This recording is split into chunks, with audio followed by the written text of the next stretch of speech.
That's another. You see, all these points are important. There's no way I could say which one is more important than which other one. I just want to check with Yolanda to see if she'll let me take just another 5 minutes. But and I'll. Of course. Go ahead, Rabbi. So much to learn. Okay. Well, I'd like to give you one additional and for today final point. As you have understood by now, our success financially is related to how we are able to help other people. And people let you help them when they know you and they like you and they trust you. But how are you able to get to that point? And to answer that, we have to ask ourselves, what is the most important part of our body when it comes to making money? Now, if your work is chopping down trees, well, then your arms are obviously a very important part of your body. If you are a swimsuit model, then your whole external appearance is a very important part for you for making money. But most of us do not make our money chopping down trees. Most of us do not make our money by being swimsuit models. Most of us make our money by using the most important organ of our body, our mouths, our ability to communicate and talk.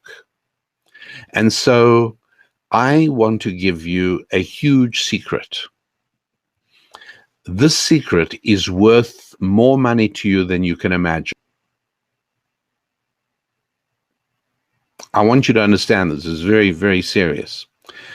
What I'm about to tell you, all of these things are valuable, but this on its own is worth thousands and thousands and thousands. I'm going to teach you how to be a more effective communicator. And I'm going to give you the secret quite quickly. It is then up to you to apply it. To be an effective communicator, you need to be able to articulate your ideas effectively and fluently. Now, that means that what you do not want to do is have pauses in your communication while you're thinking what to say next, even very brief pauses. And I'll tell you why.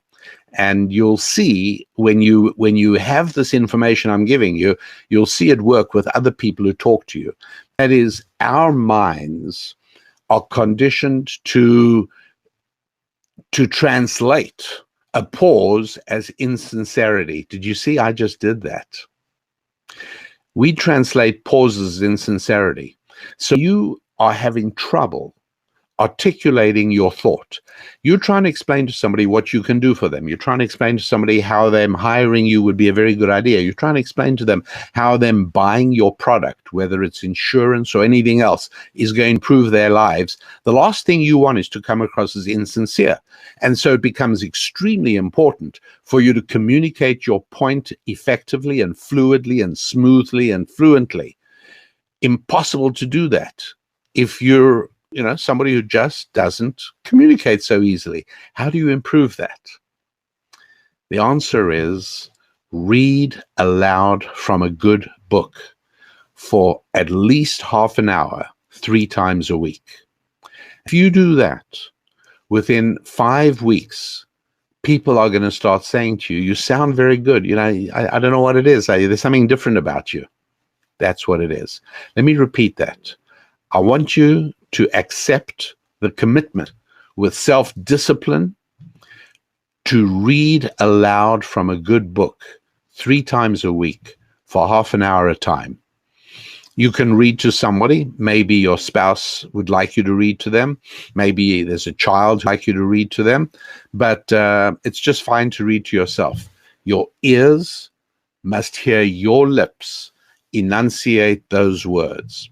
Please pick a good book. Don't pick rubbish. Pick a book that has vocabulary that you would like to have. Pick a book that sounds the way you would like to sound.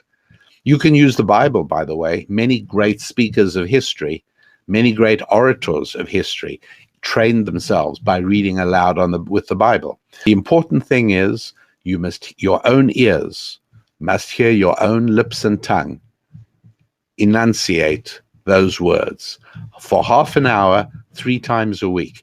Just read aloud. You will be so astounded. And remember, go to my website, send me an email and say, Rabbi Daniel Lapin, you were right.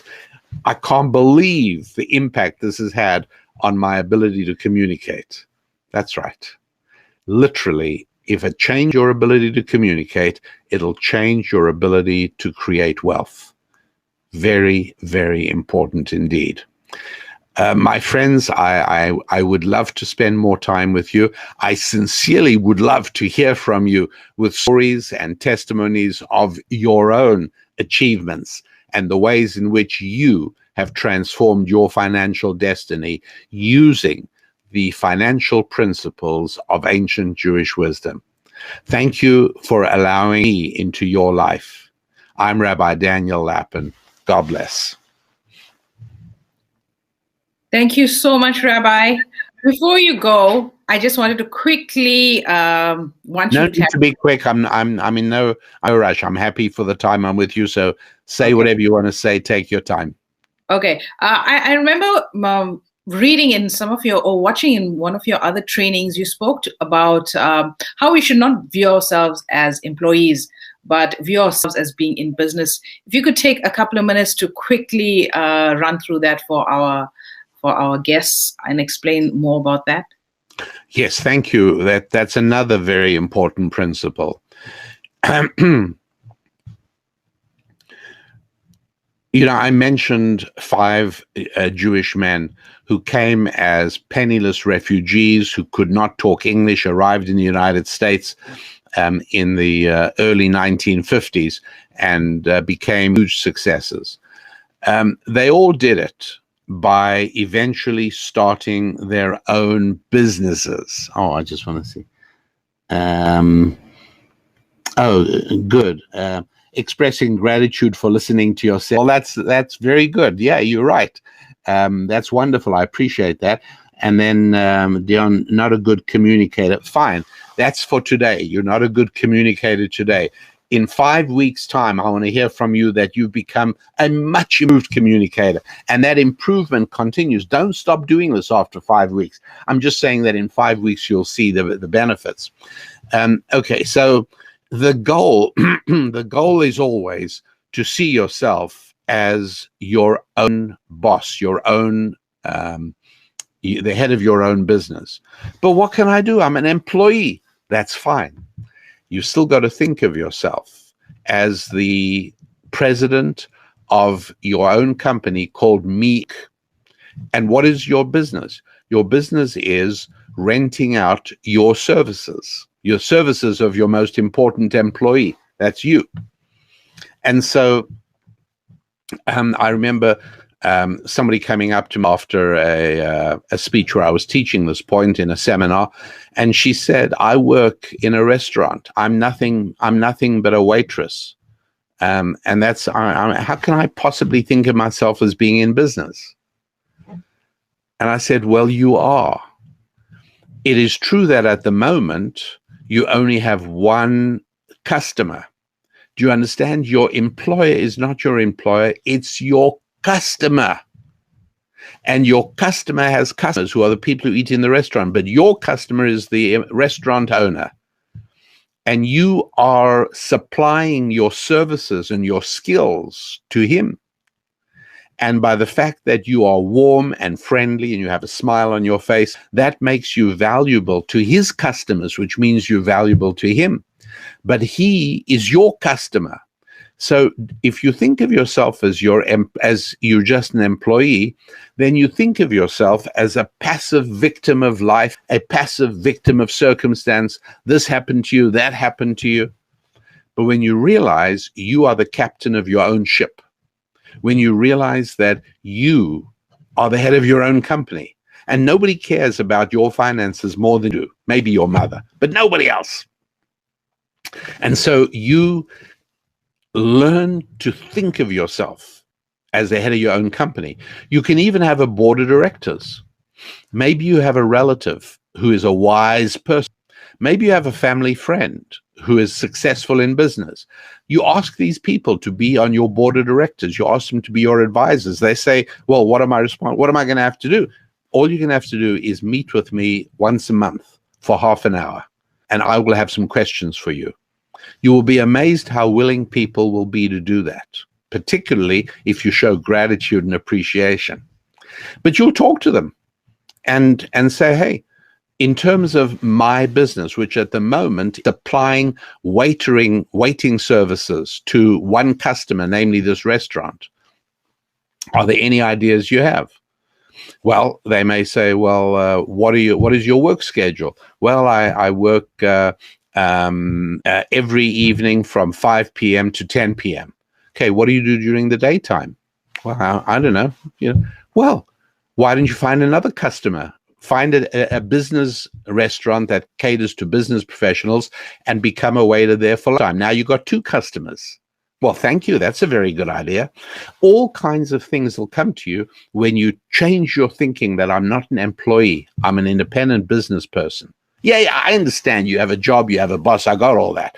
But you have to adjust your thinking in your head to start seeing yourself as the CEO, as the president of your own company.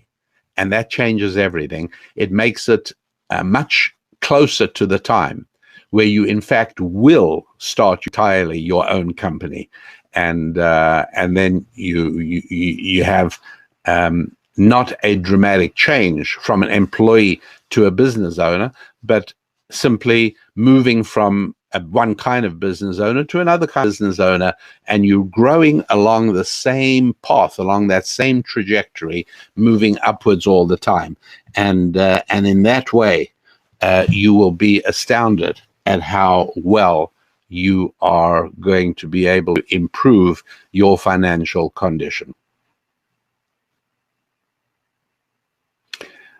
I think I think that is about it. Yes, Dion, thank you. Amisha, thank you. Yeah, I thank you for your comment, everybody, and I just know that you are going to put these principles to work and literally change the path of your financial trajectory. Thank you so much, Rabbi.